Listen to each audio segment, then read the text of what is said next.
जो भी भाई इन वीडियो को देख रहे हैं उनको लोन के ऊपर कुछ भी जानकारी चाहिए, लोन के विषय में कुछ भी जानकारी चाहिए, वो इस वीडियो के माध्यम से कमेंट करके पूछ सकते हैं, जानकारी ले सकते हैं। और बाकी इस फॉर्म के नीचे हम अपना लिंक भी दे देंगे, जिसके थ्रू अगर किसी को लोन अप्लाई करना हो या लोन के बारे में जानकारी जानकारी लेना चाहते हैं तो उस फॉर्म को फिलअप करेंगे, नॉर्मल सा अपना डिटेल डालेंगे, वो डेटा हमारे पास आ जाएगा। फिर हमारे जो है बैकएंड टीम उस पर कॉल करके आपको लोन के बारे में सारी जानकारी A to Z दे देंगे। आपके प्रोफाइल के हिसाब से जो भी आपके लिए बेस्ट लोन होगा वो हम बता देंगे। क्या होता है, हर एक कस्टमर्स के लिए अलग अलग प्रोफाइल होता है हर एक कस्टमर्स का, और लोन ऑफर सब के लिए अलग अलग होता है। सभी बैंकों का टर्म एंड कंडीशन भी अलग होता है, सभी बैंक सभी कस्टमर्स को लोन नहीं देता है। जय श्री राम दोस्तों, स्वागत है आपका मेरे नए वीडियो में। मेरा नाम योगेंद्र है और आप देख रहे हैं जुगाड़प्रेन्योर।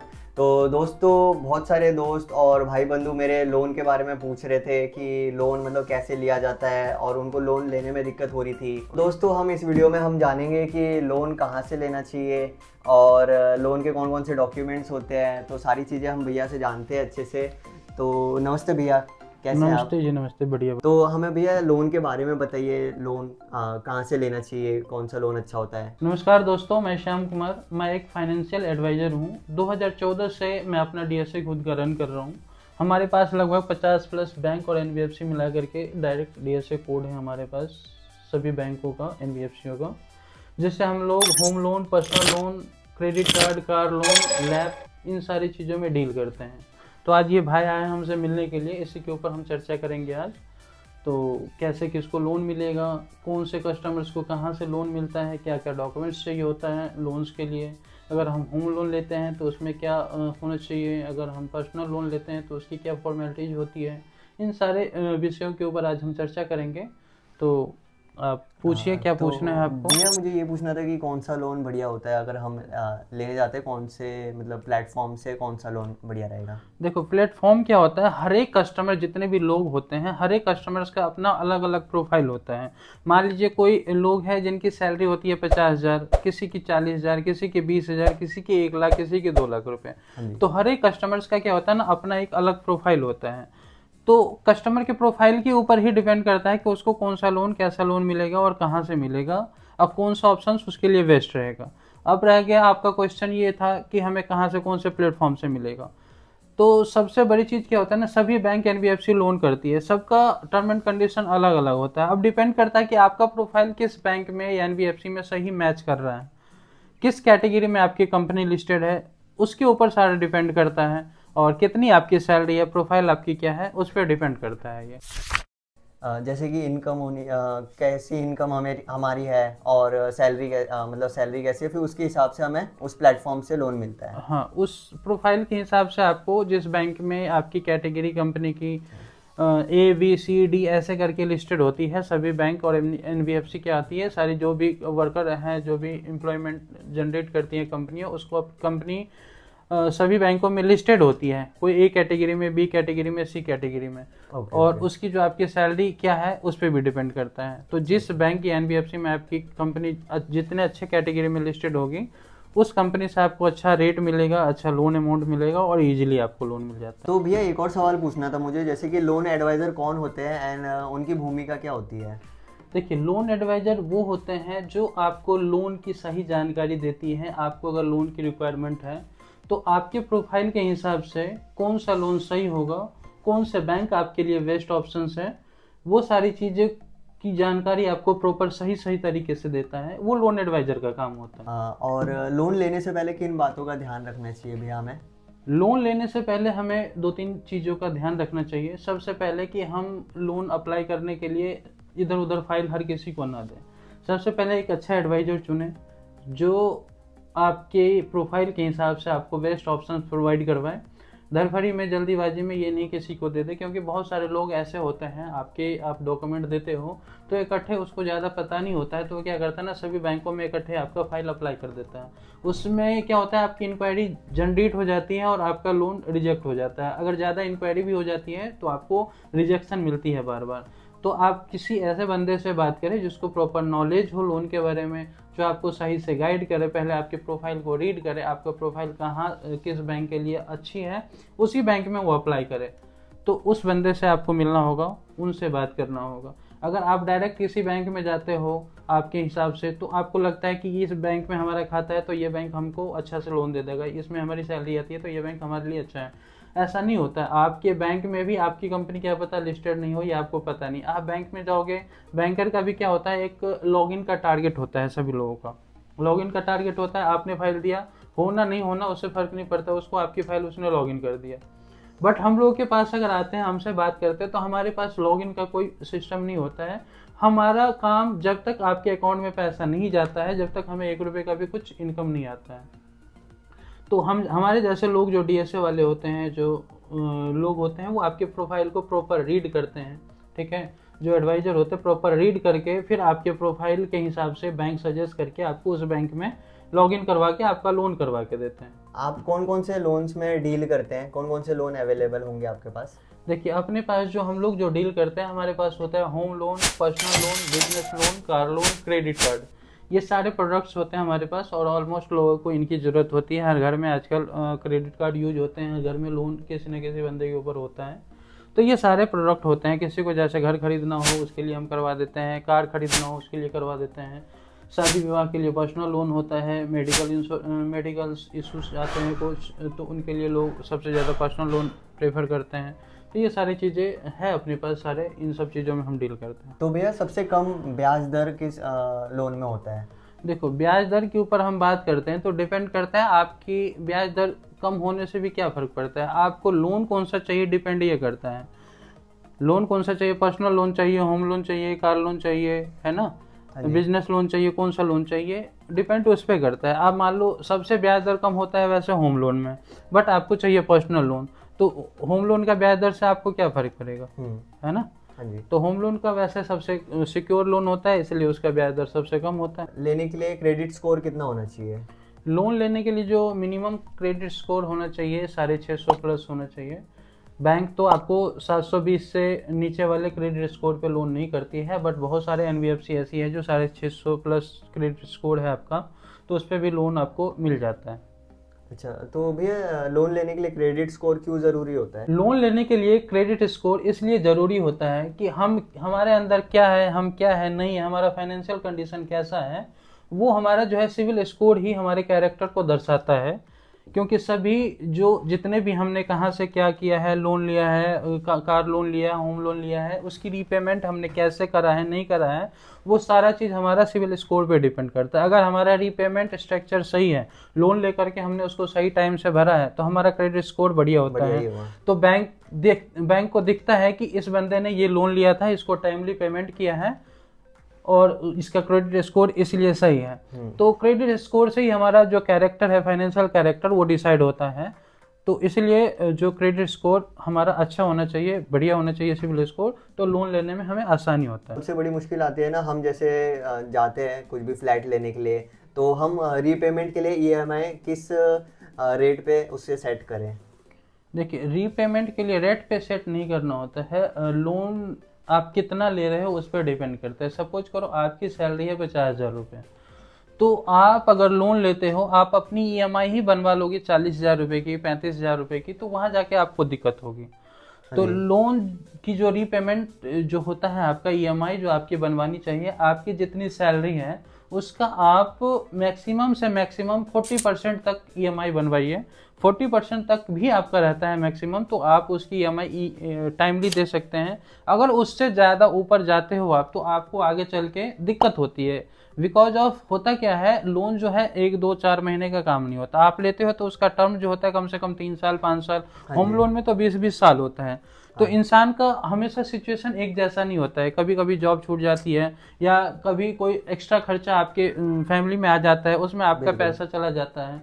तो आपकी जो क्या है, जितनी सैलरी होती है उसका 50% तो आपका 50% तो आपको आपके घर खर्च के लिए रखना ही होता है, और उसके अलावा 10% आपको इमरजेंसी सेविंग के लिए लेके चलना पड़ता है।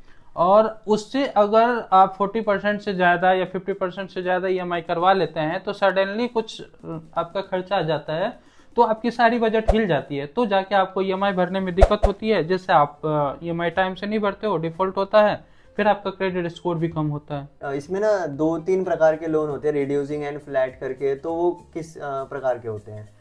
रेट जो होते हैं दो तरीके के होते हैं, रिड्यूसिंग और फ्लैट। रिड्यूसिंग मतलब क्या होता है, बैंक जो कैलकुलेट करती है हमेशा रिड्यूसिंग रेट पे कैलकुलेट करती है, और हम लोग जो आमतौर में हम भाषा समझते हैं वो फ्लैट होता है। सपोज करो हमने आपको बोला कि जी हम आपको 10% ईयरली पे लोन करवा रहे हैं या 15% ईयरली पे करवा रहे हैं, तो हम हमारी जो आम तौर के जो भाषा है, हम लोगों के आमतौर पे जो भाषा होता है, हम ये समझते हैं कि सपोज करो 1 लाख रुपए लिया हमने, तो 1 लाख का अगर मैं 1 साल रखता हूँ और 1 साल में ख़त्म करता हूँ तो मेरा एक्स्ट्रा कितना जाएगा, तो उसके हिसाब से आपका 1 लाख का हमने 15% बोला है, तो आप मान के चलोगे कि 1 लाख पे हमारा 15,000 रुपये जाएगा साल का। बट ऐसा नहीं होता है, बैंक इसको अगर रिड्यूसिंग में करती है तो अगर रिड्यूसिंग 15% बोला है बैंक ने, तो उसका लगभग आपका हो जाएगा 15,000 का 15% का रेट दे रहा है, तो 1 लाख का 1 साल में लगभग आपका जाएगा 8,000 रुपये का ब्याज। अच्छा, तो ये होता है रिड्यूसिंग और फ्लैट। हम समझते हैं फ्लैट में, बैंक उसको रिड्यूसिंग में देता है, बट बहुत सारे लोग हैं जो रिड्यूसिंग समझते हैं, क्योंकि बैंक हमेशा रिड्यूसिंग में ही डील करती हैं। अब फ्लैट में हम लोग समझते हैं, जैसे किसी की फिक्स्ड सैलरी नहीं है और जॉब भी नहीं है, तो क्या वो लोन ले सकते हैं? देखो फिक्स सैलरी और जॉब नहीं है, अब क्या है, अभी करंट में जॉब नहीं है, फिक्स सैलरी नहीं है, या वो अभी तक जॉब ही नहीं किया है, बिल्कुल ही ऐसे खाली बैठा हुआ है, तो ऐसे लोगों का तो नहीं होगा। अब सपोज करो आप जॉब कर रहे हो, आपने पहले भी कभी लोन लिया हुआ है, टाइम दिया उसको भरा हुआ है, आपका सिविल ठीक है, आपका लेन देन सही है बैंकों के साथ और आपका सिविल है, और अभी आप सपोज करो जॉबलेस हो, सपोज करो, बट आपकी सिविल ठीक है, तो इंस्टेंट लोन होते हैं कुछ जो आपके सिविल बेस पे आपको दे देता है हेल्प के लिए, 1.5-2 लाख रुपए तक का लोन, तो आप ले सकते हो। बट आप बिल्कुल ही काम ही नहीं कभी किया, काम ही नहीं करते हो, तो वैसे आपको तो लोन मिलेगा नहीं। बीच में अगर आपने जॉब कर रहे हो, 1-8 महीने कहीं गैप हो गया, तो उस बीच में अगर लेना चाहते हो तो आपके बैंक पे भी प्री अप्रूवल होता है, वहाँ से भी ले सकते हो, या इंस्टेंट अप्रूवल बहुत सारे जो ऐप के थ्रू मिलता है वो आप अप्लाई करवा सकते हो, तो वो मिल जाता है। बट ये हमेशा नहीं होता है, आप डिपेंड करता है सिचुएशन के ऊपर। जैसे बैंक स्टेटमेंट अच्छी है और 40 से 50 हज़ार उनके बैंक अकाउंट में है, तो क्या वो लोन ले सकते हैं? 40 से 50 हज़ार उसके अकाउंट में है एवरेज। अब वो क्या जॉब करता है, बिजनेस करता है? वो सिर्फ नॉर्मली बिजनेस करते हैं, वो कभी छोटा मोटा मतलब हाँ व्यापारी है, हाँ छोटा मोटा व्यापारी है, और उसका सपोज करो ITR नहीं भरता है, GST वगैरह नहीं है, उनकी बात आप कर रहे हो? हाँ जी, हाँ जी। हाँ, तो छोटा मोटा व्यापारी पे देखो लोन जो बनता है ना, 2-3 तरीके से बनता है लोन। एक तो फाइनेंशियल पे बनता है आपका, दूसरा आपके अकाउंट में मिनिमम अकाउंट बैलेंस होता है उसके ऊपर भी बनता है, ठीक है, और तीसरा आपका GST के ऊपर भी लोन बनता है। बट बहुत सारे लोग जो है छोटे व्यापारी, उसके पास GST नहीं होता है, ITR तो बेचारे भरवा लेते हैं बट GST नहीं होता है, तो उन लोगों का भी हो जाता है लोन। उनके जो है मिनिमम एवरेज जो होता है बैंकिंग का, एवरेज बैलेंस के ऊपर हम लोग लोन बना करके दे देते हैं। उसके लिए मिनिमम आपके अकाउंट में जो एवरेज बैलेंस होना चाहिए, कम से कम 18 से 20 हज़ार रुपये एवरेज बैलेंस आपके अकाउंट में होता है, तो उस पर ABB पे हम लोग बना देते हैं, लोन हो जाता है। तो जैसे लोन लेने से पहले हमें किन चीज़ों की जांच कर लेनी चाहिए? लोन लेने से पहले आपको जांच ये करना चाहिए कि आपकी प्रोफाइल किस बैंक के लिए बेस्ड है, उसी बैंक में हम अप्लाई करें। डॉक्यूमेंट्स ऐसे ही हर जगह नहीं दे, किसी एक अच्छे बंदे से बात करें जो आपके जानकार में हो, या कोई आपको लगे कि हाँ जिससे बात कर रहे हैं वो बंदा है, नॉलेज है। 2-3 जगह आप बात कर लीजिए, जहाँ से आपको अच्छा लगे, जो चीज़ समझाए आपको अच्छे तरीके से, आप वहाँ उनसे बात करके अपना बैंक चूज कीजिए और उसमें जाके आप अप्लाई करवाइए। तो फ्रीलांसर को या छोटे व्यापारी को लोन मिल सकता है आसानी से? फ्रीलांसर को तो बहुत मुश्किल होता है, नहीं मिल पाता है, उसका वही है फिर सिविल के बेस पे, जैसे छोटा मोटा कुछ उसने कभी लोन लिया हो, जैसे बाइक, कार, TV, फ्रिज जैसी कुछ लिया हो, उसको रिपेमेंट सही से कर दिया हो, तो छोटा मोटा लोन उसको उसके बेस पे, सिविल बेस पे उसको मिल जाएगा। अगर बैंकिंग अच्छा है, एवरेज बैलेंस बढ़िया मेंटेन करके रख रहा है, तो उसको जाके मिल सकता है लोन, अदरवाइज छोटे मोटे लोगों को नहीं मिलेगा। और दूसरी चीज़, जो छोटे व्यापारी है उनको बैंक ABB पे 20-25 हज़ार रुपये आता है एवरेज बैलेंस उसका, तो उस पर हम कर सकते हैं, बट उसका भी कोई रजिस्ट्रेशन होना चाहिए और ITR होना चाहिए। अभी के अभी लोन चाहिए, तुरंत लोन चाहिए, तो वो कैसे ले सकता है सर? देखो इंस्टेंट लोन के लिए तो अपने पास पर्सनल लोन का है सारे, अगर किसी बंदे को इमरजेंसी में लोन चाहिए, उसका सब कुछ ठीक ठाक है, तो 2 घंटे के अंदर भी लोन हो जाता है, बैंक से भी हो जाता है और NBFC से भी हो जाता है इंस्टेंट लोन। आजकल बहुत सारे लोगों के पास ऑफर्स भी आते रहते हैं इंस्टेंट लोन का, तो प्री अप्रूवल भी होता है, तो इंस्टेंट लोन होता है पर्सनल लोन में, वो सबसे इजी और आसान तरीके से हो जाता है, बिना डॉक्यूमेंट्स के भी कभी कभी आपके अकाउंट पे अप्रूवल आया होता है, तो इंस्टेंट लोन आपको मिल जाता है। अच्छा, तो सर हमारे ऑडियंस को आप क्या सलाह देना चाहते हैं जो लोन लेने वाले हैं या लेने की सोच रहे हैं, तो उनको आप क्या उपाय देना चाहते हैं?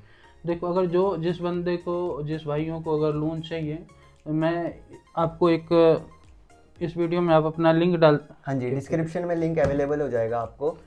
हाँ, जिस भाइयों को लोन लेना है या जो लोन लेने के बारे में सोच रहे हैं, तो इस वीडियो के डिस्क्रिप्शन में आपको लिंक मिलेगा। उस लिंक को क्लिक करके उस पर एक फॉर्म निकलेगा, फॉर्म भर के आप सबमिट कर दीजिएगा। आपके पास कॉल्स आ जाएंगे हमारे तरफ से, और आपके प्रोफाइल के हिसाब से आपको बेस्ट बैंक सजेस्ट कर दिया जाएगा, और आपके लिए जो भी कम से कम रेट ऑफ इंटरेस्ट पे लोन अवेलेबल होगा वो आपको बताया जाएगा, और उस हिसाब से आप अपना वहाँ से आवेदन करवा सकते हैं। आपको कहीं जाने आने की ज़रूरत नहीं पड़ेगी, घर बैठे ही आपको सारा सुविधा मिलेगा।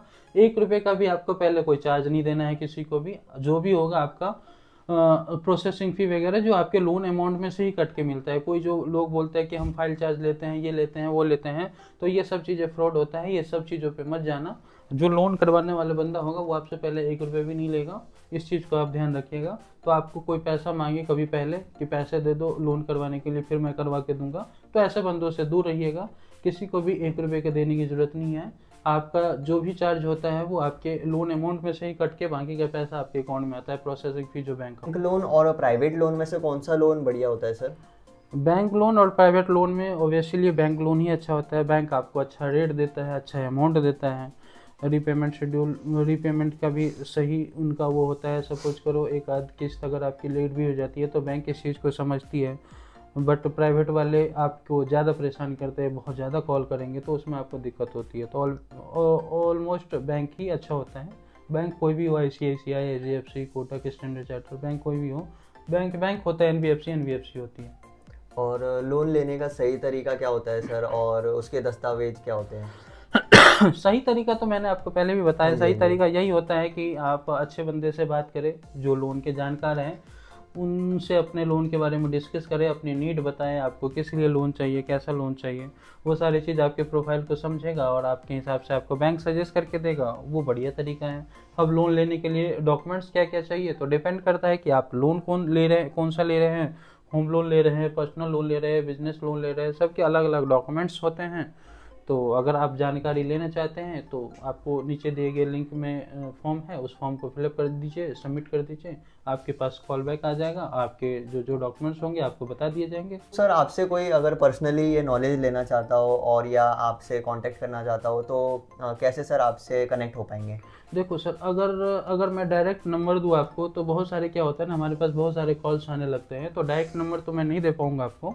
बट यह है कि फॉर्म है, उसमें फॉर्म अगर आप सबमिट करते हो, आप अपने डिस्क्रिप्शन में फॉर्म लगा देना, हमारा फॉर्म आप सबमिट करवा देते हो तो हमारे बहुत सारे है बैकएंड टीम जो आपसे कांटेक्ट करेगी, वो आपको अच्छा गाइड देगा। और आपका जैसे फॉर्म सबमिट होगा, हाँ उसमें कुछ दिक्कत होता है, नहीं समझ में आएगी आपको, तो हम आपसे डायरेक्ट कोऑर्डिनेट करते हैं, बात करेंगे। बट आपको डायरेक्ट पहले फॉर्म फिलअप करना होगा, फॉर्म फिलअप करके और उसके बाद हमसे आप बात कर सकते हैं। अच्छा, और जैसे मेरे सब्सक्राइबर, मेरे ऑडियंस अगर आपके पास विजिट करते हैं तो मतलब आप क्या डिस्काउंट देंगे सर, या फिर आपका क्या वो रहेगा? मतलब देखो, अगर आपका वीडियो देख करके कोई कस्टमर आता है और उसका लोन हो जाता है, उसके पैसे उसके अकाउंट में चला जाता है, तो एक सरप्राइज गिफ्ट मैं उनको अपनी तरफ से दूंगा। डिस्काउंट तो कुछ नहीं होता है, बट ये है कि आपको एक गिफ्ट मिल जाएगा, ऑफर हो जाएगा, सरप्राइज गिफ्ट हो जाएगा गाइस। अगर आप मेरे तरफ से डीएम करते हैं, मेरी वीडियो देख के सब्सक्राइब करके भैया के पास विजिट करते हैं, तो गाइस आपके लिए एक सरप्राइज गिफ्ट। वीडियो पसंद आए तो लाइक, शेयर एंड कमेंट करना मत भूलना। और चलिए मिलते हैं ऐसे ही नेक्स्ट वीडियो में। बाकी जिस भी भाई बंधु को अगर लोन की नीड होती है तो आप ये वीडियो उनके साथ ज़रूर शेयर कीजिएगा। तो चलिए, तब तक के लिए जय श्री राम।